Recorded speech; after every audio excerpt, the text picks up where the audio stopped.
The gates of the custodial center close behind us to let us into the lives of over 550 inmates in this facility. I look around and it was clear the only similarity between the walls of the Nigerian Correctional Service Medium Custodial Center Kuje and the outside world is the weather condition. One cannot help but notice the ongoing construction works to repair the havoc wreaked during the attack on the facility by ISWAP in 2022 and to correct a future reoccurrence. Correctional facilities are established to reform convicts and prepare them for positive roles in the society after serving out their terms. Only recently, 6 inmates of the Nigeria Correctional Service graduated from the National Open University of Nigeria. They were awarded their certificates during the university's 2023 convocation. This confirms that there is indeed some attempt to ensure that those in custodial centers are not just condemned behind these walls. But beyond the 6 who have achieved this remarkable feat, what opportunities of self-development exist for inmates in the Nigerian Correctional Service? Does the facility serve its purpose to the country as a correctional center? At a pre-production meeting, the authorities of the custodial center inform us of the several self-development opportunities including skills acquisition available for the inmates to learn.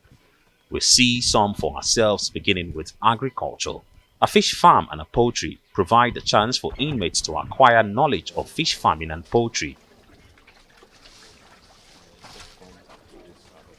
This is 6 high protein, high fiber.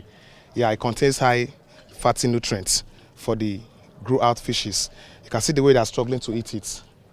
With this, you can be sure that your fishes will grow to the extent of where you want them to grow out. This is just basically the grow out pond fishes.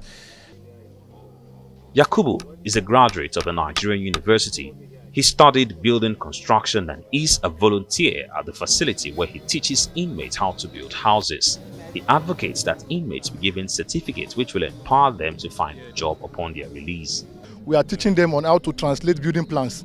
And to translate building plans, for this one alone, it costs over 200,000 just to translate it. And now the inmates here, they can calculate blocks from the foundation level to the top structure till they finish it, and they can do all measurement of work, and they know the market schedule, the material price and everything. And many of them, they are not used to this before. I've trained over 70 inmates here. We even have their record. So we are planning and looking for ways that the government and the system will help us here to give them trade test certificates, competent tests, so that when they go outside, they can be self-employed, they won't go back to their normal way of life of stealing or robbery again. Now, this quadrangle here at the Nigeria Correctional Center in Kuje serves as a point of socialization and also a center of learning, where clearly marked on the walls are places where learnings take place. Tailoring, plumbing, tie and dye, computer repairs, shoemaking and carpentry are some of the crafts available for inmates to learn. The products created by the inmates are on display at various points of the courtyard and even at the reception for visitors to buy. Some inmates have bigger ideas and have come to the realization that a new life begins from within the walls. This is the case for Buchi, who has branded the liquid soaps, Izal, liquid car wash and other cleaning agents and disinfectants that he's learned to produce and now make within the facility. This one, as you can see, this one is air fresher. I did this one by myself. He taught me how to do it. And this one is liquid soap. I can also do car wash and other things. This is what I name it. As I told you, my name is Onyebuchi. I name it Buchi's Fresh, as you can see. The barber shop is also a popular spot at the facility. Some of the boys learn barbing skills and make a naira or two, giving others a haircut. The goal is to ensure that they become useful to themselves and to the society when they are released. It was Eugene Ionesco who said, "A work of art is above all an adventure of the mind." One of the most serene parts of the facility is where these young artists are on an adventure, drawing and painting. An inmate puts finishing touches to this special portrait of a familiar face, one who is also an inmate at this facility. Now, Go Big or Go Home is one of the books in store at the library here in Kuje. The library provides an opportunity for some of the inmates to come in and then get lost in search of knowledge. Well, on the walls also, it has some very interesting and, of course, inspirational words. We speak to the authorities of the Nigeria correctional system on the issues of inmates' development. In Kuje Correctional Center, for example, there are more than 20 rehabilitation programs that have been introduced, among which are fishery, piggery, poultry, shoemaking, pot making, and many other ones. With the support of the CGC, a lot of money has gone into it, and the inmates, more than 500 inmates in the correctional center, are all engaged now, including the awaiting trial inmates, on their own. We have combined educations and skills here. We have those who are in the YA class, we have those who are in the open universities. Of course, if you remember, 2 weeks ago, we've graduated about 5 of them here who have acquired different degrees in various fields. And by the grace of God, we are making progress towards education aspect of it, combining that with the, entrepreneurship that they are also learning. My most memorable experience at the facility is meeting Chiwendu Hart because what he has made out of his time in the facility. Chiwendu tells us a fascinating story of his incarceration since 2012 for offenses bordering on culpable homicide when he was just 23. He served out a 10-year sentence for one of the charges and is awaiting trial for some of the other charges. Some years into his incarceration, Chiwendu read the book A Long Walk to Freedom, written by former South African President Nelson Mandela. This changed his mindset. Chiwendu made a determination to ensure his clock does not stop and is determined to have a life when he leaves the correctional center. Last year, Chiwendu graduated from the National Open University of Nigeria and is currently studying for his master's degree. While he awaits a verdict on other charges, Chiwendu has written 2 books on his experiences at the facility. When I was about 8 years here, I started thinking, this experience can teach other people. Somebody must not necessarily want to pass through what I passed through before they can learn to stay out of trouble. So I had the inspiration to start writing a book. Prior to my coming here, there was no good educational background for me. But I took it as a challenge. So I started writing up the book. I was writing on a paper. Then after having written in myself, I will go to the computer because we have personal computers for the students. Then I'll do the typing until I completed the book. So an opportunity came, an NGO came by Dream Again. And I told them I have written a book. I have written books, not just one. And they said, wow, that's great. Let's help. We want to come into it. How do we come into it? They took the book through the permission of the correctional facility management. They took the book, edited the book, and you can see that's the book. So the title is The Moon Was Out of Sight for a Decade, a journey through the depth of prison. In it is enriched with practical lessons that people will read and they will understand that crime does not pay. In whatever life, whatever thing you are doing, you need to guide your freedom with jealousness, and you wouldn't allow anybody to tamper with your freedom by going against the law of the nation. Few weeks before his graduation examinations in 2022, Chiwendu, like other inmates at the Kuje Custodial Center, was presented with the opportunity to escape when ISWAP attacked the facility. He relieves the temptation to throw it all away and escape like hundreds of other inmates, but says he's happy at his decision not to trade his years of burning the midnight lamp for the life of a fugitive. There was an ISWAP attack here. They came and raided the whole place, and everybody was running away. Then I said, wow, this is an opportunity to get out of this place because I'm already almost 10 years here. I saw people taking the opportunity to go away. But while I was thinking, that same voice that spoke to me that I should give a change a try and I can make good thing come out of this adversity spoke to me while I was even trying to escape. Said, "Children, go back to your cell. Don't go away." And I looked back and I just saw that I was the only graduating student during the convocation. And I saw that my book was already in editing level. I said, wow, if I run away from here, that means I've thrown everything away. My certificate was there with the record of the correctional facility. So I said, no, it's not worth going away. This is a negative opportunity for freedom. I'm going to wait until the perfect time come. Maybe God has a plan for me. So that was why I stayed behind. And as I stayed behind, now it was after the attack that I now enrolled into, and I now still, after the attack, I was admitted for masters. Right now I'm done with my courses and I'm doing projects. So by next year I should be graduating, having that master's certificate. And my dream is I want to get to PhD. Now, 10 years is indeed quite a long time to have spent within these facilities, although you have your dreams. But were there points that you felt like ending it all? Were there points that you were depressed and you felt you couldn't continue?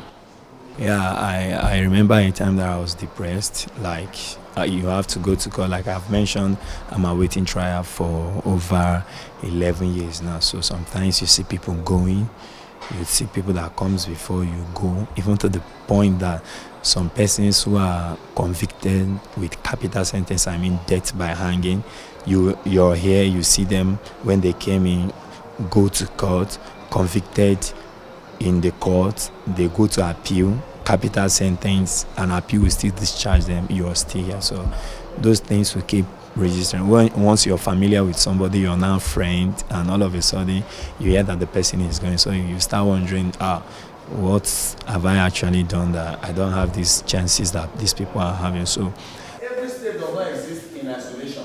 If you look at the Nigerian, like Chinwendu, many of the inmates are determined to prepare themselves for life's opportunities when the door opens on the other side, and are optimistic that they are fully equipped for the challenges ahead.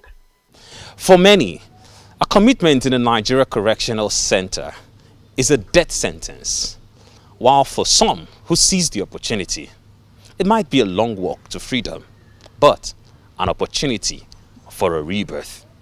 Ferdinand Duruoha, reporting from the Medium Custodial Center in Kuje. Well, we have joining us now to talk more about the inmate development and stigmatization. The producer of that report, Arise Defense and Security Correspondent himself, Ferdinand Duruoha. Thank you so much for joining us on the news tonight. Thank you so much. Great reporting, I must say. Thank you. But let me ask you, Ferdinand, what inspired that report? I mean, you are the security and defense correspondent. You've been following Kuje Correctional Facility, especially with that jailbreak that we had. It was huge. We still don't have the end report of the investigation. But so what inspired you to go back to talk about inmates? Well, you want to look back at the last 14 to 15 years, precisely, well, since the insurgency started. Well, we've been too busy trying to get people into these prisons. It all started with prisons before, an attempt to reform them and then, call them correctional facilities. And I think that's exactly what we've been too busy doing in this country, getting people in across the nation, wanting to lock people up. And then, we often do not care what happens to these persons who we put in these facilities. Now, very few of them, because of, constitutional issues, well, very few of them get the capital sentences, no matter what offenses, they might have committed. And so these persons, at a point, perhaps in the next 10 years, in the next 20 years, in the next 30 years, well, some of them are definitely going to come out, or most of them are definitely going to come out. And I think the country should be worried as well.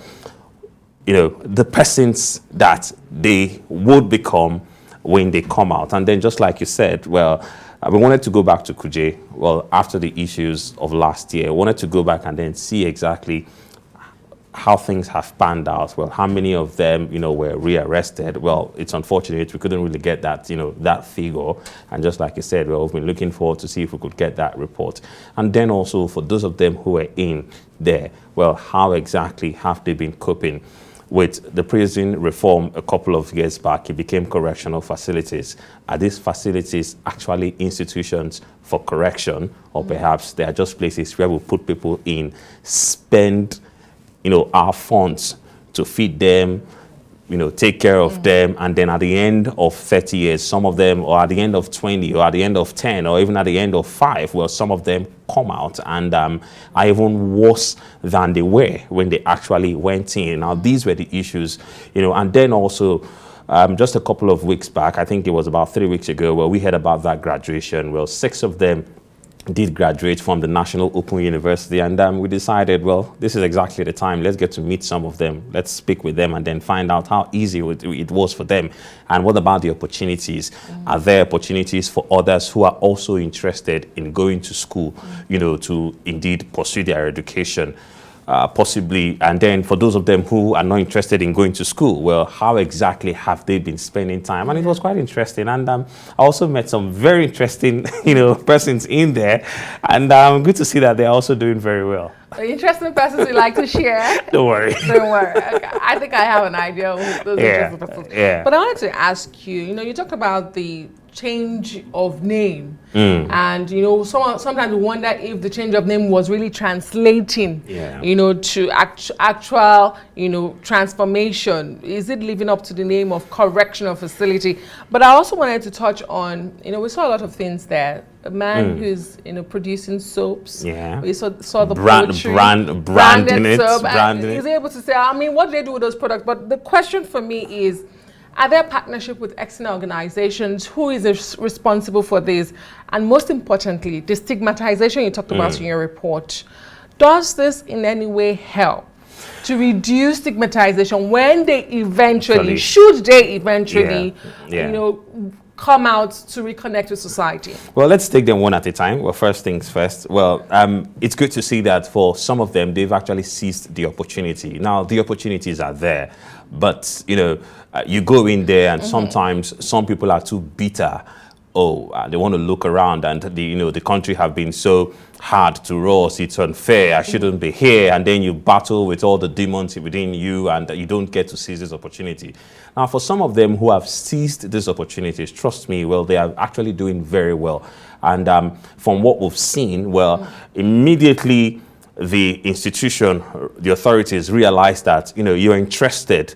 Well, and you fixed yourself somewhere. Well, they give you the opportunity. Take, for example, for Chinwendu and those of them who go to school. Yeah. Well, in the morning, they come out of, the cell. They have the opportunity to go to the library. You can stay in the library. According to Chinwendu, he said you could stay in the library, for as long as you want, and then in the evening you go back into the facility. Within that period, you could go have your meals.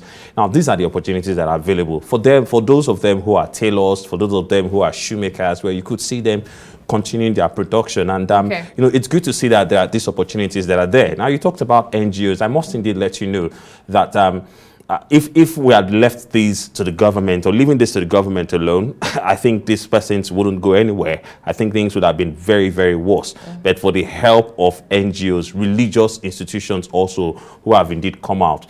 And, I also hear that for some of them, they also are they also just want to participate for the sake of the name, as just participating for sake of it. So I think there is, some form of, coordination that should be done to make sure that those of them who are coming in are actually coming in for the appropriate business. And then stigmatization.